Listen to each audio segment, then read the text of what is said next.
Hello, my name is Christen Spight, and this is my research presentation for COM 212. During this presentation, I wanted to look at if distance has an effect on the grandparent-grandchild communication and their relationship, and if technology can help increase their communication and how so, and also is the grandparent-grandchild relationship and their communication even important? I wanted to do this topic because my son's grandmother, who's my mom, lives almost 1,000 miles away, and I was interested to see if that distance is going to negatively affect their close relationship or their communication or not. And as you'll see in this presentation, my original thoughts that it would negatively affect them were actually proven wrong.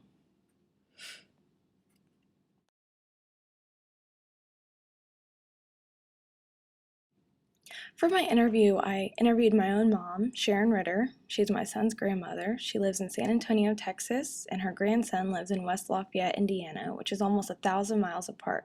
Some background information about her is that she's 51 years old. She's a registered nurse and does not have a technology background. She says she would rate herself at about a 5 out of 10 of technology skills, with 10 being very good and 1 being little to no skills.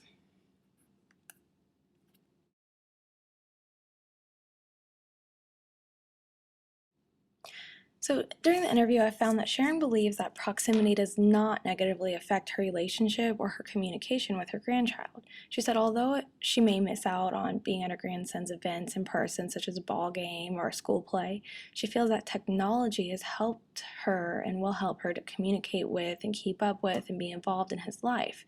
Technology helps her to conveniently communicate with her grandchild, which improves the relationship. FaceTime and picture text messaging are some of her favorite ways to keep in touch because it allows her to see him in real time and for them to have that face-to-face communication without actually having to be in the same room or even in the same state.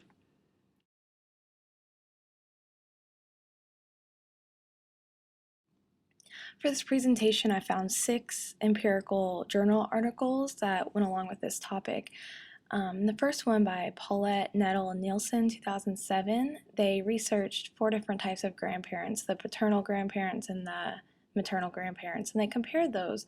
However, I thought it was important for this because they talk about these 4 different types of grandparents and how they interact with and communicate with their grandchild. But as you can see from the chart, as distance increases, contact and communication between all types of grandparents actually increases. I thought that was really interesting and important. And they also say that maternal grandparents, especially the maternal grandmothers, are more inclined to maintain frequent contact with their grandchild as distance increases. This next article by Anderson, Harwood, and Hummett, 2005, they discuss communication and interactions between different generations. The research showed that age stereotypes can be both positive and negative. By negative, they mean a younger adult may view an older adult as being incompetent or slow or hard of hearing and may overcompensate for that by talking loudly and slowly, which may not be necessary for that person. They did find, however, that when the younger adult was speaking of their grandparent, they found that it was usually always a positive stereotype.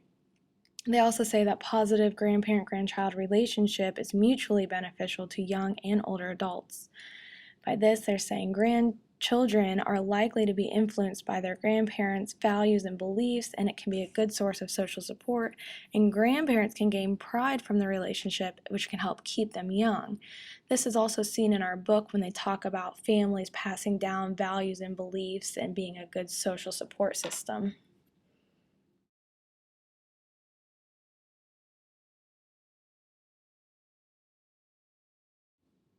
In this third article by Quadrello, Hurme, Menzer, Smith, Vision, Vidal, and Westerback, 2005, they say that research on grandparenting over the last 2 decades shows that becoming a grandparent is an important event in the lives of some 70% of older people, and generally the relationship between grandparents and grandchildren is seen as positive and important by both generations.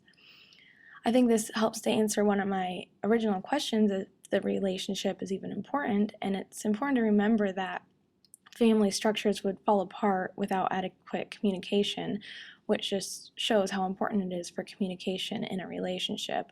And that last finding is from our textbooks, Interpersonal Communication.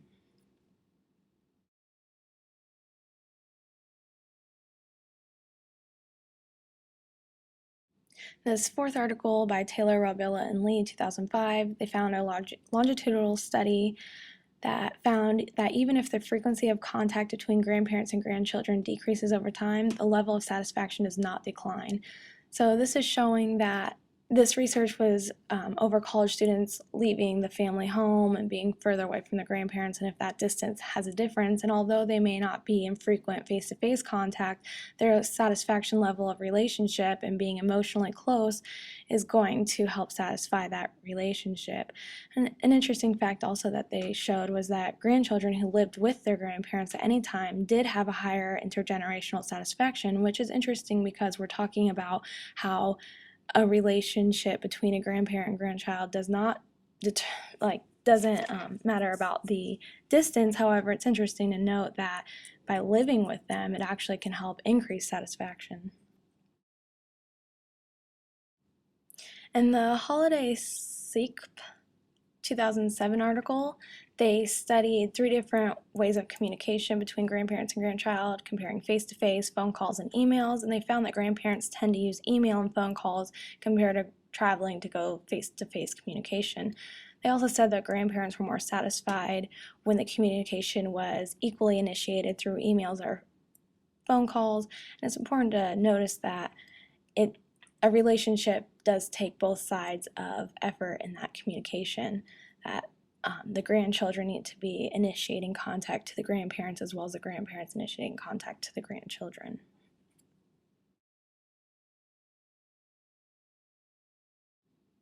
And finally, in our 6th article by Ham, Houston, Harwood, Bossy, and Kenworthy, 2006, their study had 3 main points that I thought were very important for our research. They say that quantity and quality of contact with older people other than grandparents predict higher levels of self-disclosure to one's grandparent.